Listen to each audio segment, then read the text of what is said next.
What up, YouTube? What up, everybody? This is Chef, New Zealand Murder History Podcast. I'm not doing an entire show today. I'm just going to talk about some stuff I'm reading in the paper here. See this guy? That's Joel Lynwood.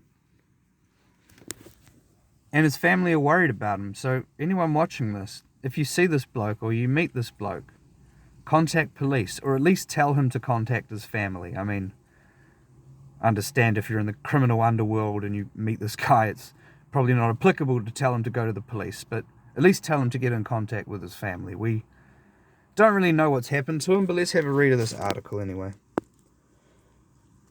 because it's interesting.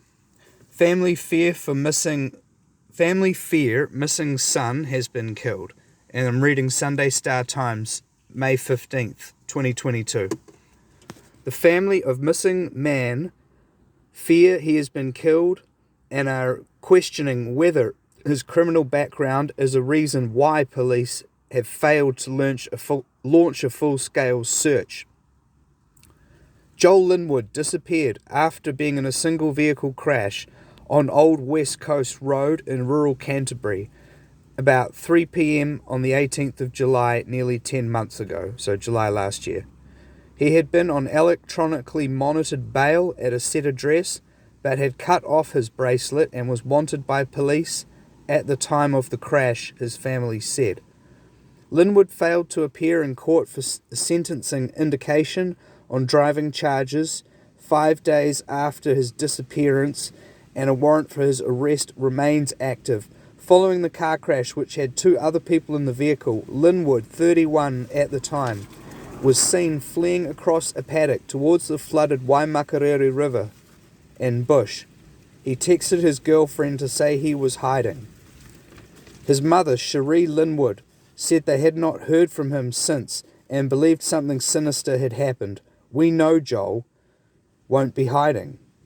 He has always been in contact with me. I do believe he has passed." Okay, let's just cut from this article for a moment, because there's basically a lot more questions than answers. But basically, this guy here, I mean, I don't know his whole criminal background, but he's a car thief. He stole some cars. One time he crashed a car over on the west coast.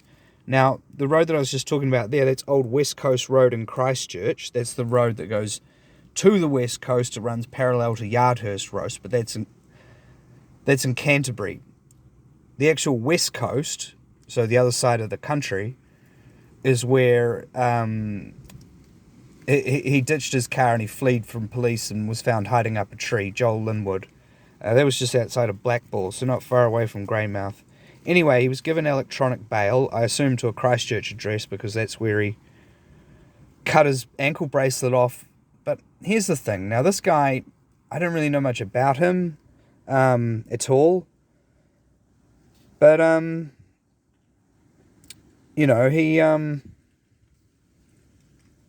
he's obviously loved by his family.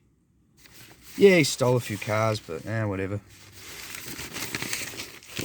And the police haven't really launched a full-scale search. I mean, from what I'm reading, it sounds like he might have drowned in the Waimakariri River. I think that's probably what happened, because it's been 11 months now and he hasn't showed up anywhere. I mean, he does have very distinctive facial tats, so I mean, you'd think he would just be seen. I mean, a cop walking down the street could see him and be like, "Hey, look, yeah, you need to contact your family. They're worried about you." I mean, July last year, nobody's seen him. Nah, it doesn't sound good.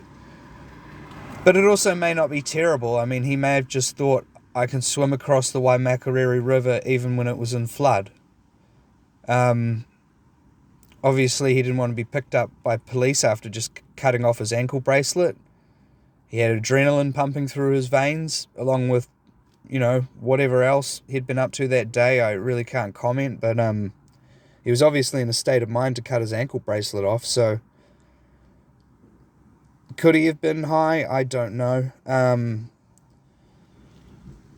mean, he could have. I just don't know. I don't have any information either way. So, or could he actually have cut his ankle bracelet off because he really was in danger?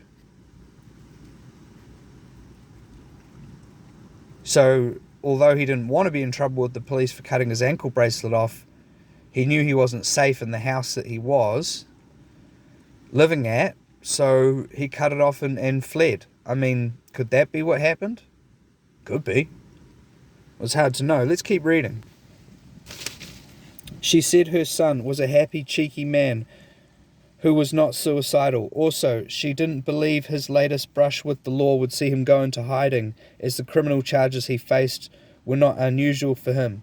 Having spent so long in jail, he was institutionalized, didn't have a bank account. He got his money from tattooing. God knows what else. And sometimes from his nana and his mother, his mum said. Lynwood's nana, Carol Cameron, said she had spoken to her grandson on Skype days before he went missing, and he had been in shock seeing his facial tattoos. He had told his nana it was all good, Nan. The oldest of Cherie's 3 children, Lynwood had been a full-on child and was diagnosed with ADHD at age 6. Raised in Invercargill and Otago, Lynwood spent time in Nelson before moving to Christchurch at age 15. He'd been in trouble with the law ever since. In 2013, police described him as a prolific car thief who had been linked to cars taken all over the South Island, and charges read in the Christchurch District Court included Lynwood fleeing the scene of an accident where 3 people were injured. Other convictions at that time include reckless and dangerous driving charges, burglary, theft, and breach of release conditions. He had spent more time in jail than out in the past 16 years, his family said. He was lost when on the outside, they said. He had joined the Mads gang about a year before his disappearance and spent time between Christchurch and the West Coast, they said. Jennifer Hansen, Lynwood's sister, said she was in weekly contact with her brother prior to July 18th, then nothing. He just disappeared. If anyone knows anything, please come forward.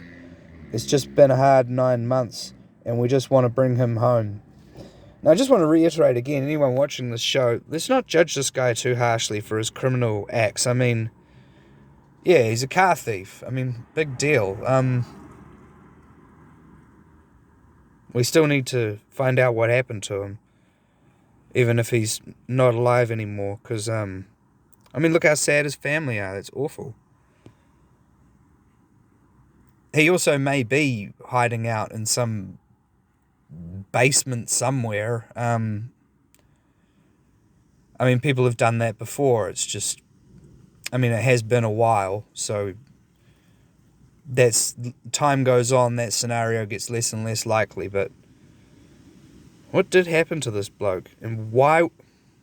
I mean, did he just cut off his ankle bracelet because, I don't know, it seemed like a good idea at the time, or was he really in danger? If he was in danger, from who?